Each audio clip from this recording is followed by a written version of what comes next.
he fell down, and where were the archers, and where from they were defending the army from the back, and where from Khalid bin Walid attacked the archers and then the battlefield. I give you the detail.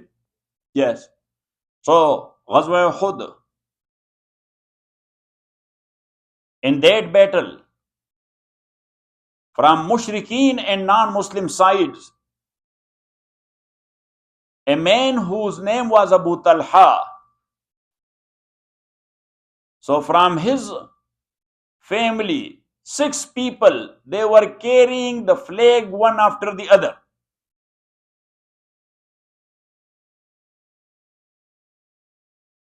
So they were coming out to lead the army, having the flag in their hand, one after the other. So the third one, his name is Abu Sa'd ibn Abi Talha.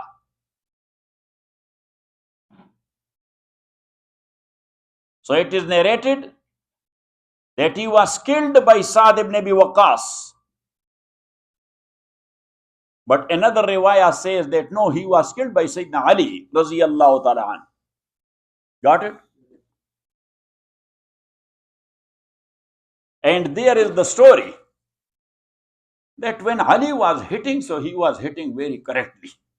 Yes, he was not playing game with it. Yes, when he was hitting, so he was hitting very correctly. So when he hit him, yes, so because of the hit and the compact, yes, his pant went down. Got it? So now look, he was kafir. He was what? He was kafir. But his private parts became open with the hit of Sayyidina Ali radiyallahu ta'ala anhu. Now the haya of Sayyidina Ali radiyallahu ta'ala anhu, he turned around and he covered his face. This is called Iman. What is this? This is called Iman. If I would have been there, I would have said, yes, go ahead. Kafir. Got it? So as Ali radiallahu ta'ala, because of haya, because of what? Because of his decency, not to look at the naked body of someone, he turned around. Yes? And he didn't hit him the second hit. So Sa'd ibn Waqqas came forward and he said, yes. So he hit him. So that's why in riwayah it is said that Ali killed him or Sa'd ibn Waqqas. And the 6th one from that family, who was flag carrier, he is called what? Flag carrier. He was also killed by Sayyidina Ali radiyallahu ta'ala. And flag carrier, he is not a lean man or a weak man. He is a bodybuilder and a good fighter. Got it? And the good fighter, nobody is coming across to face him. But Ali was Ali. Yes, he was coming ahead. He said, got it? So the 6th one also killed by Sayyidina Ali radiyallahu ta'ala an. Then, in the battle, from the very beginning, the Muslims defeated the Kafirs. But as I gave you the detail in Seerah, Mawli Yusuf is here. Takbir. Another takbir for his fasting. Takbir. Mawli Yusuf? Yes, so you like, because you are wearing black, so I think that you do iftar on the time of Shia Hazrat or what?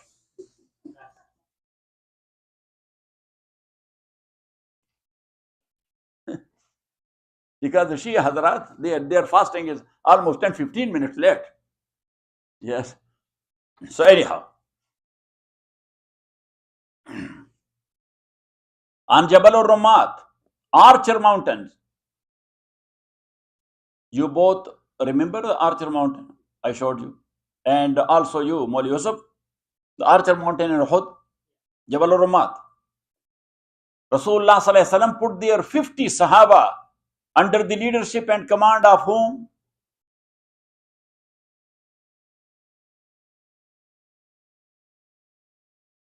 It means that you need lot of almond. This time if you will go to Sacramento, so we will buy a big bag of almond because your brains are not working properly. Who was the commandant on Jabal al-Rumat? Mawli Yusuf. Sayyid ibn Jubair raziyallahu ta'ala an. Who? Sayyid ibn Jubair raziyallahu an.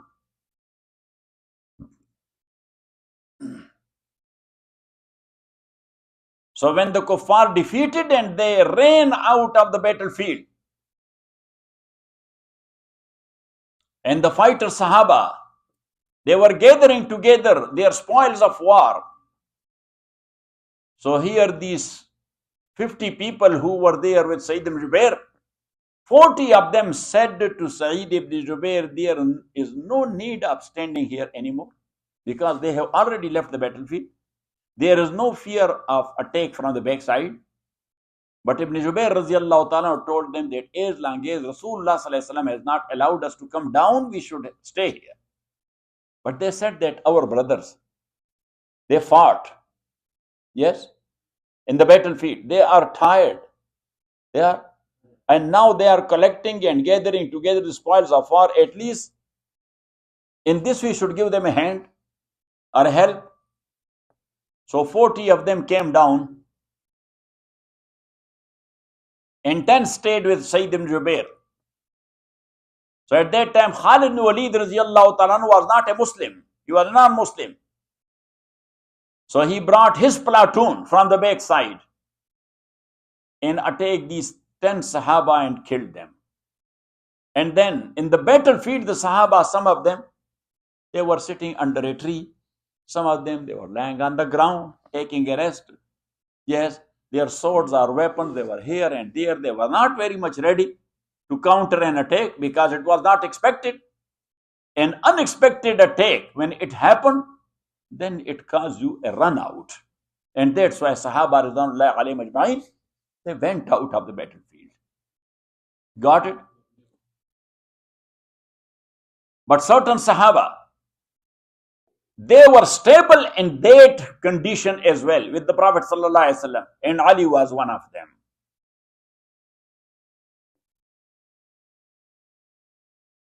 In Uhud, the flag carrier of Muslim was Mus'ab ibn Umair.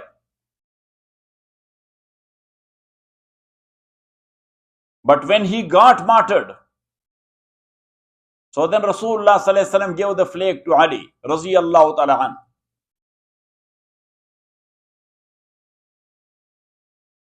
As we mentioned there in Seerah, that 3 kafirs, they attacked Rasulullah sallallahu alaihi wasallam. So his skull was broken, his cheek was broken, and his teeth were broken. Lot of bleeding, and he was badly injured. So Sayyidina Ali radiallahu ta'ala anhu, from a puddle here, there, he brought some water for Rasulullah sallallahu alaihi wasallam to drink it. But when Rasulullah sallallahu alaihi wasallam, he took it close to his, so some smell came out of that. So Rasulullah sallallahu alaihi wasallam put it on his side. But anyhow, Sayyidah Fatima radiyallahu ta'ala anha, she came to the battlefield as well. So she said to Ali that with this water we should wash the blood of Rasulullah sallallahu alaihi wasallam. So Ali radiyallahu ta'ala anhu, he was putting the water, and Sayyidah Fatima radiyallahu ta'ala anha, she was washing the blood of the Prophet sallallahu alaihi wasallam. Ibn Hisham narrated that when Mushrikeen left for Makkah,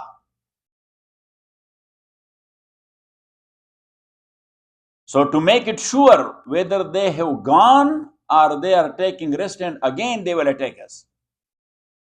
So Rasulullah sallallahu alaihi wasallam, he sent Ali radiyallahu ta'ala, just go check with them.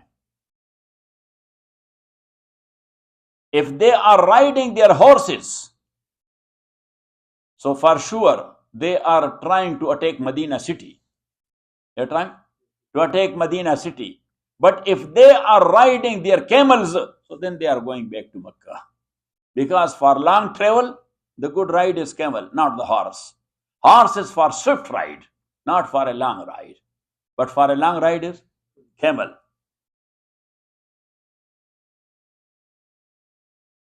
Ibn Hajar al-Asqalani, he narrated in Fathul Bari.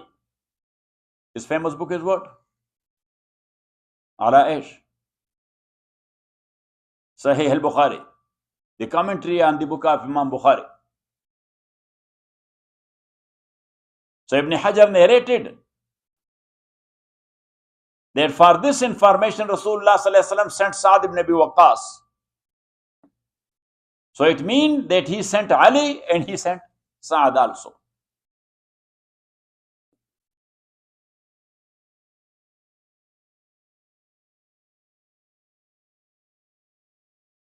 Rasulullah sallallahu alaihi wasallam on 17th of Shawwal, he came back to Medina from Uhud.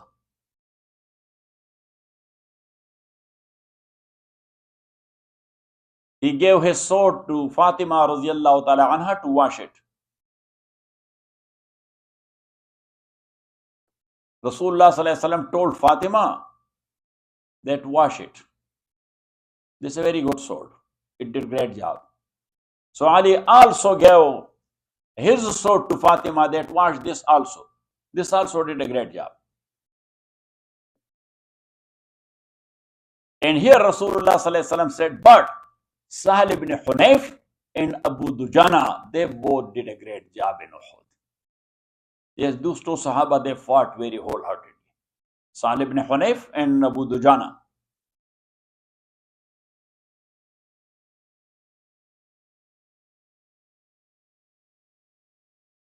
The next topic is Banu Nadir, the Jew tribe in Medina.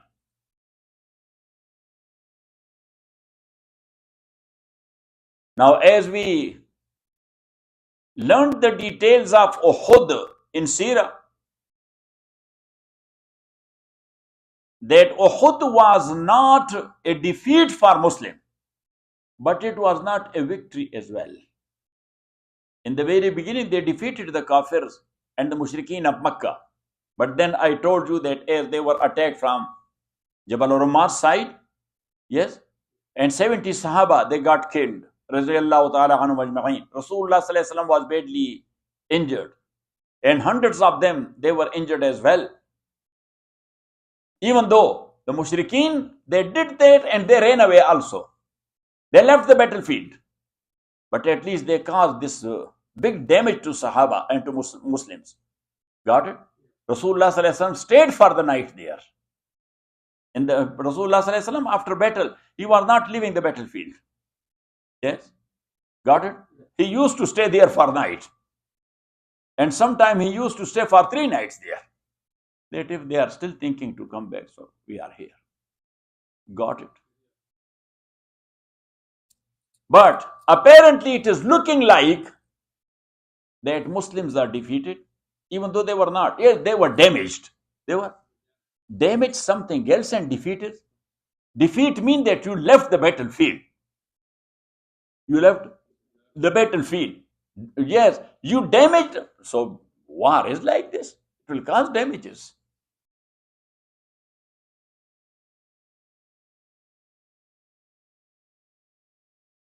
So now, when this happened to the Muslims, now Jews in Medina and the Munafiqeen, the hypocrites, they were showing little bit muscle, like as they were feeling happy.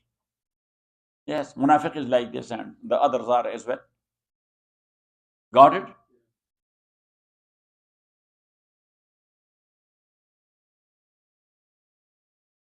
And in those days, 2 people from Banu Kalb, they were killed by Amr ibn Umayyah ad-Dumari radiyallahu anhu.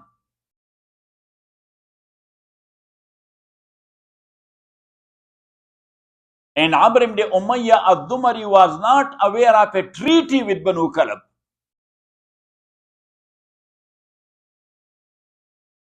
So now when the Banu Kalb, they approached the Prophet ﷺ that Amr ibn Umayyah killed our 2 people and we are in alliance with you.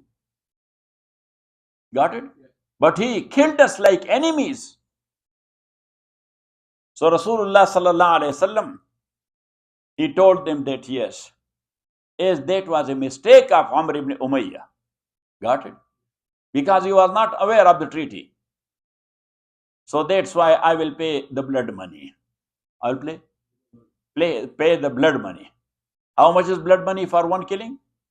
Say 100 camels. So 200 camels are its price. Now, as Medina was state, Medina was, and where from the state is getting its revenue? Say, no, not Baitul Mal. Baitul Mal is not creating money. From public. Where from? From public. Yes.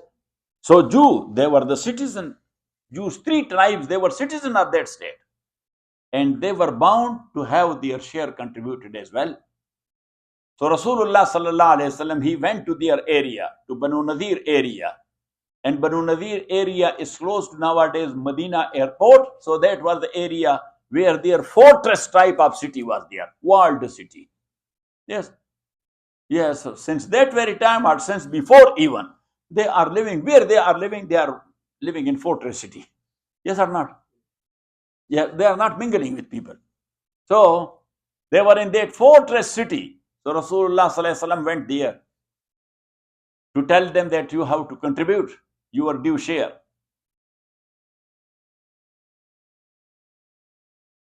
So they invited Rasulullah sallallahu alaihi wasallam to talk about that. But they plotted that we will place him here, close to this wall. We will start talking with him. And from the back of the wall, one of us will come and will throw a stone on Rasulullah sallallahu alaihi wasallam to get rid of him once for all. Conspiracy against the head of the state. To kill head of the state, that is what? That's high treason. That is what? That's high treason. And what's the punishment for high treason? Execution. So they plotted that. Rasulullah sallallahu alaihi wasallam, with a few Sahaba from amongst them, there was Abu Bakr, there was Umar, there was Ali. So it means in situation, Rasulullah sallallahu alaihi wasallam used to take these people with him.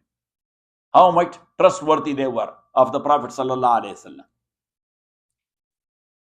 So now, this was regarding Ali, that he